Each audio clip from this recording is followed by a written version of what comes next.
Good morning बच्चों, आप सभी का आरएम प्राइवेट आईटीआई के ऑनलाइन क्लासेस में स्वागत है।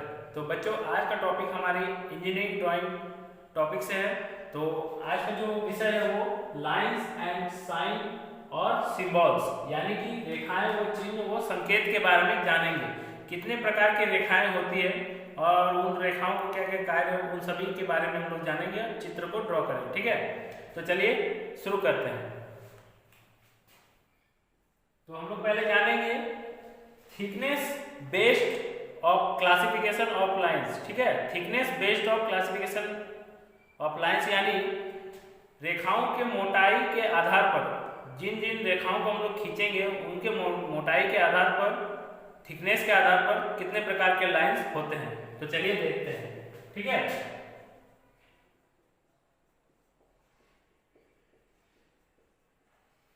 थिकनेस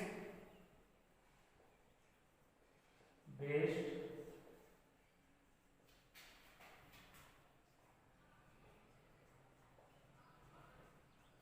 क्लासिफिकेशंस ऑफ लाइंस, ठीक है। तो thickness based classification of lines के आधार पर पहला रेखा है थिक लाइन,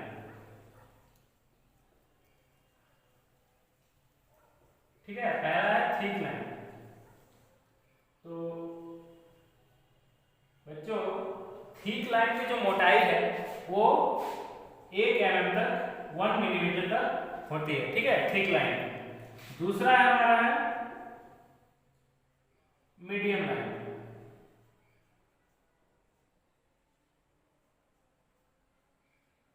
दूसरा हमारा मीडियम लाइन।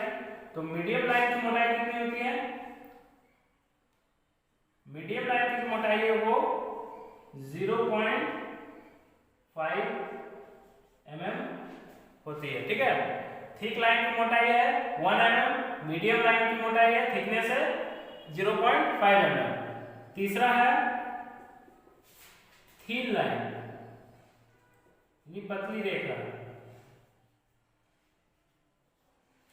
थिक लाइन यानी मोटी रेखा, मीडियम लाइन यानी उससे हल्का पतला, और थिन लाइन यानी एकदम पतली रेखा।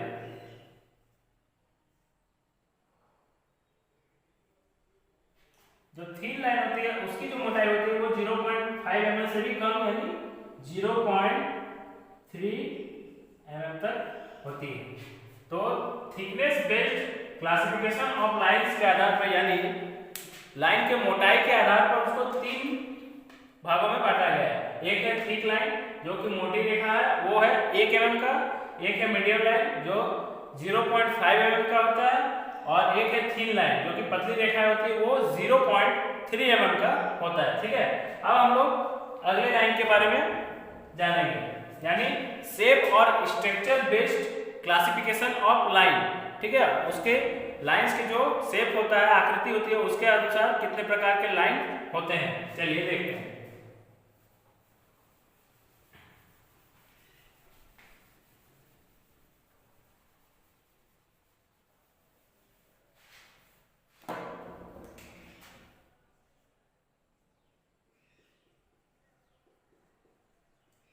शेप,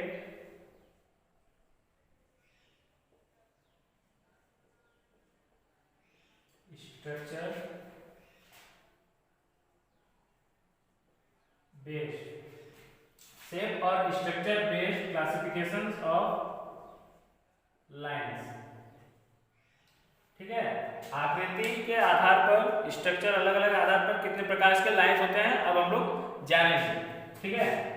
तो पहला है हमारा स्ट्रेट लाइन।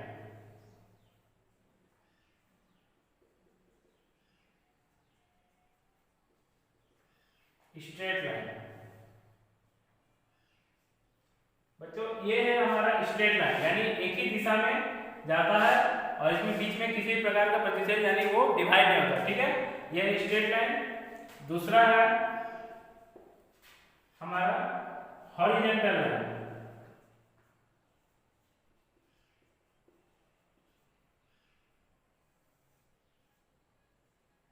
ये है हमारा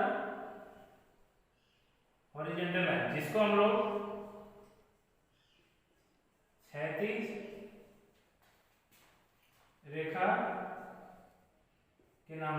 जानते हैं, ठीक है। हॉरिजॉन्टल लाइन को हिंदी में क्षैतिज रेखा बोलते हैं, ठीक है। यहाँ बीच में दो डॉट होते हैं, ठीक है, डिवाइड किया हुआ है। तीसरा हमारा है वर्टिकल लाइन। तीसरा हमारा वर्टिकल लाइन, ठीक है। वर्टिकल लाइन में क्या होता है कि इसकी जो लाइन होती है वो एकदम सीधी ऊपर से नीचे, नीचे से ऊपर तक जाती है, ठीक है, जिसको हम लोग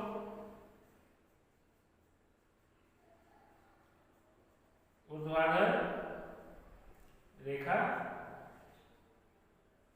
बोलते हैं, ठीक है। वर्टिकल लाइन को ऊर्ध्वाधर रेखा बोलते हैं। और एक लाइन है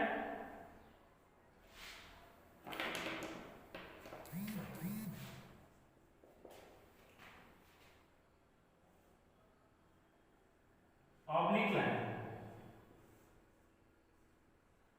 यानी इसको हम लोग क्या बोलते हैं,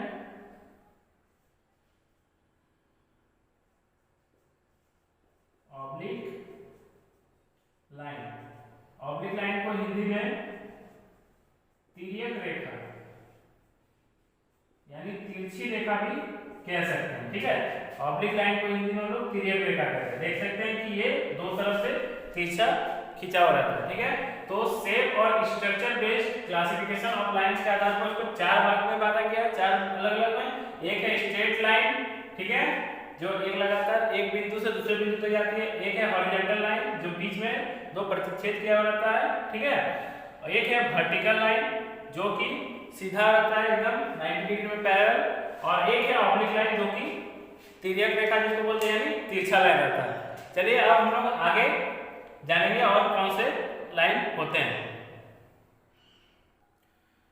तो बच्चों हमारा अगला लाइन है कर्व्ड लाइन, यानी वक्र रेखा, ठीक है।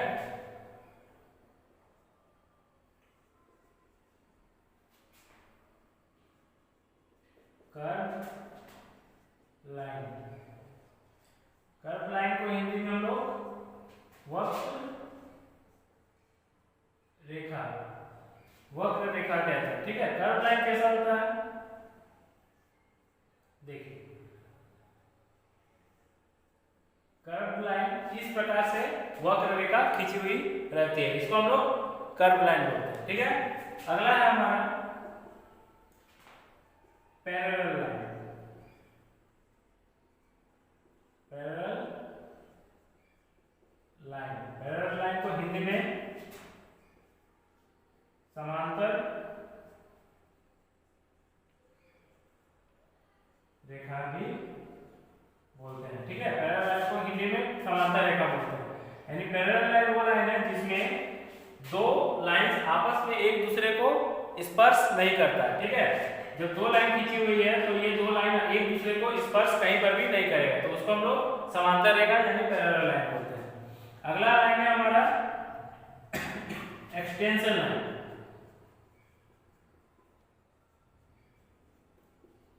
एक्सटेंशन लाइन, एक्सटेंशन लाइन को विस्तार रेखा भी बोलते हैं। एक्सटेंशन लाइन कब दिया जाता है, मान लीजिए एक मैंने लंबा लाइन ड्रॉ किया, ठीक है।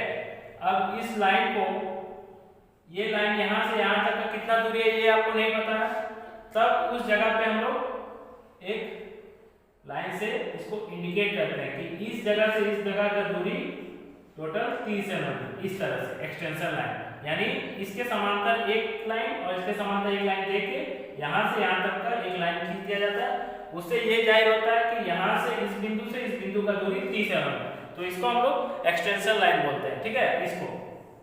इसको हम लोग एक्सटेंशन लाइन बोलते हैं, ठीक है, विस्तार रेखा। अगला लास्ट है हमारा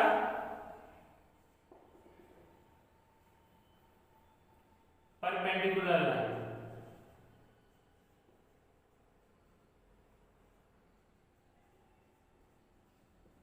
परपेंडिकुलर लाइन, परपेंडिकुलर लाइन को हम लोग अभिलंब रेखाएं भी बोलते हैं, हिंदी में इसको अभिलंब रेखा के नाम से जाना जाता है,